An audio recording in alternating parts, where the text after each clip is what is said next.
Humidity finally took its toll, and there's a severe watch box out to the north of the Twin Cities, and it's in effect until 9 o'clock tonight. Includes such cities as Hibbing and Brainerd, Bemidji, Alexandria, as well as Fargo and Jamestown, North Dakota. And there's not any severe weather at the moment anywhere in Minnesota. There are a few showers to the north of us, but no severe weather. The severe weather thus far this afternoon has been in eastern North Dakota. As a matter of fact, on the radar network out of Fargo, North Dakota, there are some severe thunderstorms up that way just to the west of Fargo now. They're moving to the southeast at 35 miles an hour. There was a reported tornado touchdown north of Jamestown, North Dakota, and those severe thunderstorms, as they're moving through the eastern portion of that state right now, have already produced some rather large hail, 2 inches in diameter. They're moving to the southeast. You can just make out right now the severe weather, or the heavy thunderstorms, now moving toward west central Minnesota. In the last 20 minutes, some showers popped up just to the west of Redwood Falls, showers moving across northern Minnesota. None of this is severe. However, it's all moving to the east-southeast, 30 to 35 miles an hour. Well, we have on the map, there's a low-pressure system. Actually, taking a look at the satellite pictures right now, the low-pressure system is over North Dakota, and those clouds to the north of us are due to that low-pressure system. There's a lot of moisture coming up through southwestern Minnesota, and there's been plenty of heat, sunshine in the southern half of the state, and there's temperatures in the upper 80s in southwestern Minnesota, southeastern South Dakota. That, combined with the moisture, is producing the cloud cover to our north. You can see those heavy thunderstorms just sort of explode in eastern North Dakota there. So that severe thunderstorm watch is out, and tornadoes are possible to the north of the Twin Cities. On the radar right now, looking at that once again, you can see that there are a few showers out to the west of us in Redwood, and that's about all we have at the moment, but we'll be giving you updates if anything should develop. Currently, 84 degrees, mostly sunny skies. The dew point is 58, the relative humidity 41%. Winds are rather gusty. In fact, they've been gusting up to 35, 40 miles an hour across southern Minnesota, but right now in the Twin Cities, southerly winds 23 with a gust to 29. The pressure is falling. The official high temperature for the day, 85. The low was 53, so we are just around normal, just a little bit above normal. No precipitation, although early this afternoon there were a few light showers that scooted through the northern half of the metro area. Now, this whole low pressure system, which is centered over the Dakotas right now and stretches across northern Minnesota, will actually be moving through the metro area here tomorrow morning, early on Monday morning. And as it does, there will be cloudy skies with the possibility of a few showers, maybe a few thunderstorms to our southeast. But generally, it'll all be moving away from us. There will be a high pressure system building in, and as it does, we'll get into the sunshine tomorrow afternoon. And even with sunshine, temperatures will reach the mid-70s, anywhere from 73 to 78. So this front, although it's a cool front, does not make much difference in our temperature. For tonight, then, we have a good chance of showers and thunderstorms developing. Some may become severe. We are not under a severe thunderstorm warning or watch at the moment. We'll let you know if something does develop. Lows tonight in the mid-60s. Tomorrow, morning showers and then becoming partly cloudy in the afternoon with highs in the mid-70s. On Monday night into Tuesday, clear to partly cloudy, rather nice with temperatures mid-50s Monday night, and on Tuesday near 80 again. In fact, things are looking really good for the middle of the week, as we might just get hot. Okay, thank you, Karen. Coming up next in sports, we'll recap today's final round of the U.S. Open Golf Championship and show you how the Twins celebrate Father's Day with a win in Cleveland. Robb Leer is standing by with those stories and more.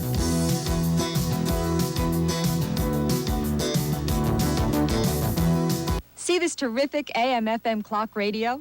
It's got quartz accuracy and a snooze bar, and you can get it free. To find out how, keep watching. When you read time each week, you know more. You understand. Time flies and you are there. Time cries and lets you care.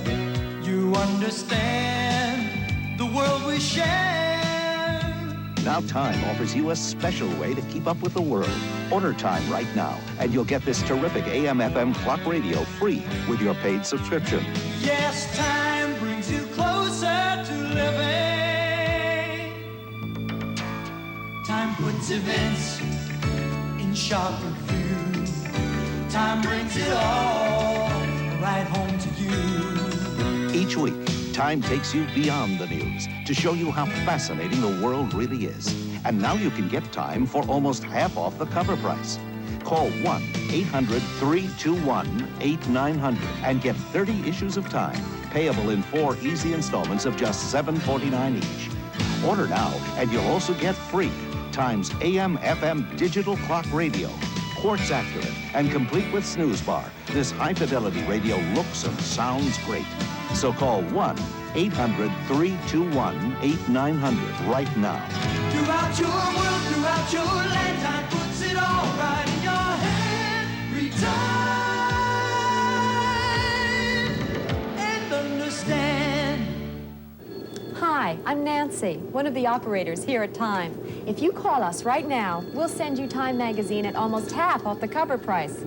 And you'll also get, free with your paid subscription, Time's AM/FM digital clock radio. This high-fidelity radio looks and sounds great, but this offer won't last long, so call now. Yesterday about this time we were talking about Greg Norman at the top of the leaderboard, but what a difference a day makes. We're still looking for Greg Norman. He didn't finish where he wanted to. At one time or another, though, there were 9 different players that owned a part of the lead in today's final round of the U.S. Open Golf Championship. But when it was all over, 43-year-old Raymond Floyd had fought off the field to win the Open Championship by 2 shots. Greg Norman, the Shark, started the day with a 1-shot lead, but even before he made the turn at number 9, Norman had fallen off the leaderboard. He shot a round of 75. That's a 5 over par score. Norman wasn't the only one having trouble. Hal Sutton started the day a shot back, but bogeys like this were part of a disappointing round of 71 for Sutton. Floyd, meanwhile, was making his putts. Here on the 13th, Ray gets to even par on this birdie. Floyd earned a share of the lead with Payne Stewart at that time. It was, though, on the 16th that Floyd really started to make his move. First, he steps away from his ball to tell a photographer, "Quiet, please." Then he followed up with just one of the nicest swings he's had all season long, and it came on the day he's been waiting for, a major championship. Yes, it was all part of a final round score of 66 for Floyd. That's 4 under par, a round that included 4 birdies, no bogeys. And when Ray had putted out on the 18th, his lead was 2 shots, enough to hold on to win his first Open Championship. And at the age of 43, he is the oldest to do so. Here then a look at the leaderboard for the final time. Floyd, the only golfer to break par, wins the tournament. Lonnie Watkins, Chip Beck, both who shot 65s today, finished in a 2 shots back in second. Trevino and Sutton tied back at 2 over par. Ben Crenshaw, Payne Stewart at 3 over par. Could it be contagious? For the second day in a row, the Twins combined timely hitting with good pitching. And what do you know? They beat the Cleveland Indians 7-3. The pitching was turned in by starter Frank Viola.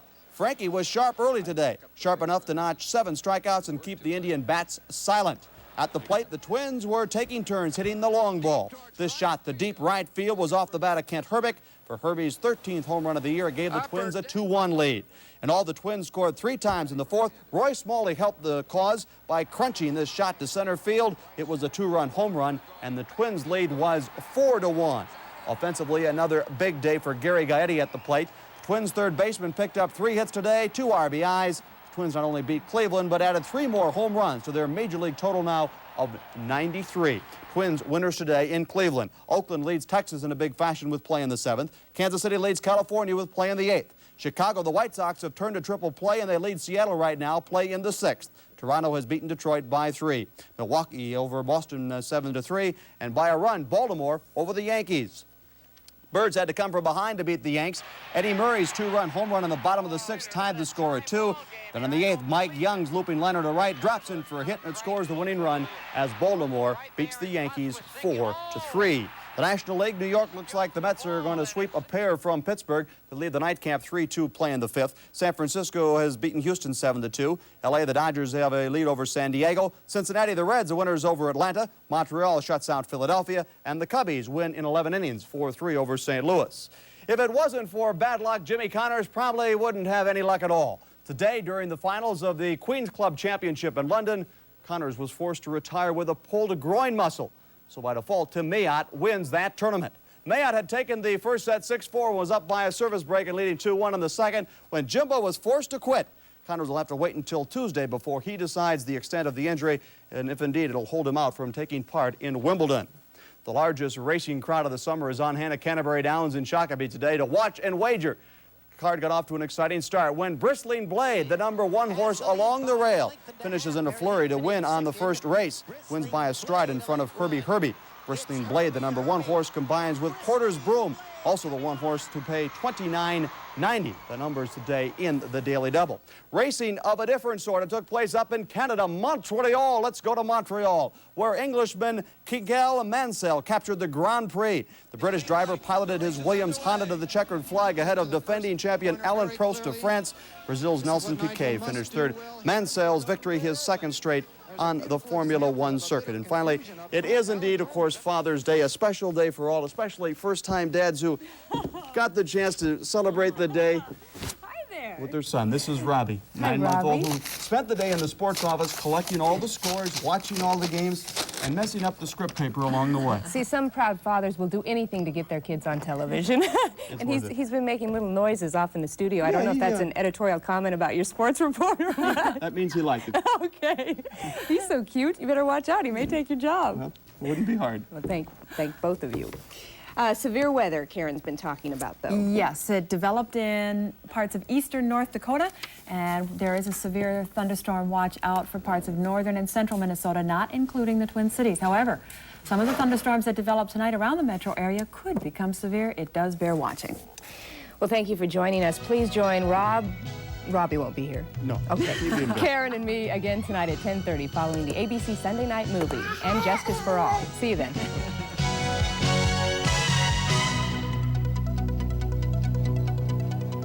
Seastead's is 4 floors of carpets and linoleum plus thousands of remnants with discounts up to 90%. Seastead's, a block and a half east of Gaultier, open daily until 8:30, Saturdays till 4.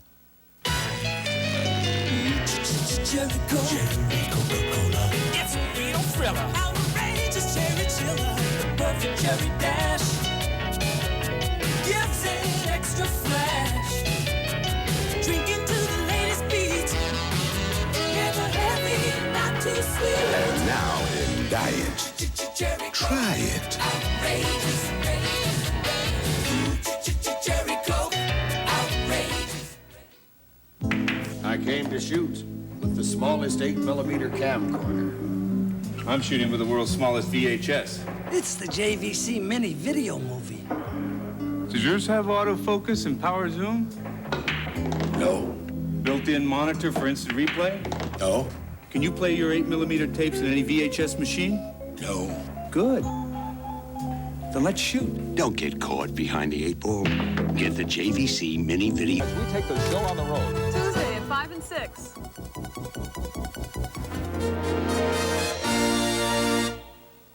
Tonight on the Disney Sunday Movie. It's a deal? It's a deal. He's stuck with a bunch of orphans. You don't strike a bargain and then entertain second thoughts about the matter. And he can't give them away. You trying to dump those kids on me?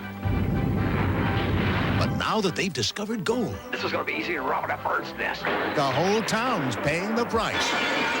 Bill Bixby, Harry Morgan, Susan Clark, Tim Conway, and Don Knotts, the Apple Dumpling Gang, next.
Good evening, and welcome again to Summer Classic Night on the Disney Sunday Movie.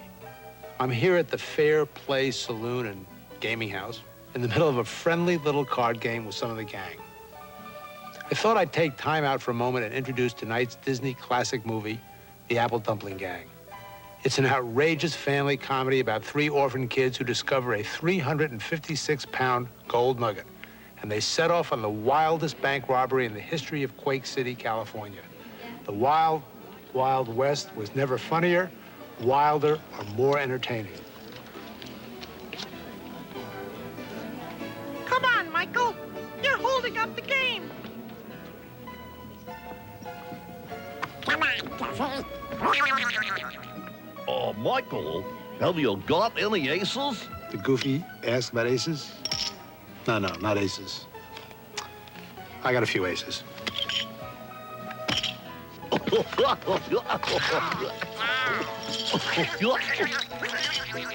I never liked fish anyway.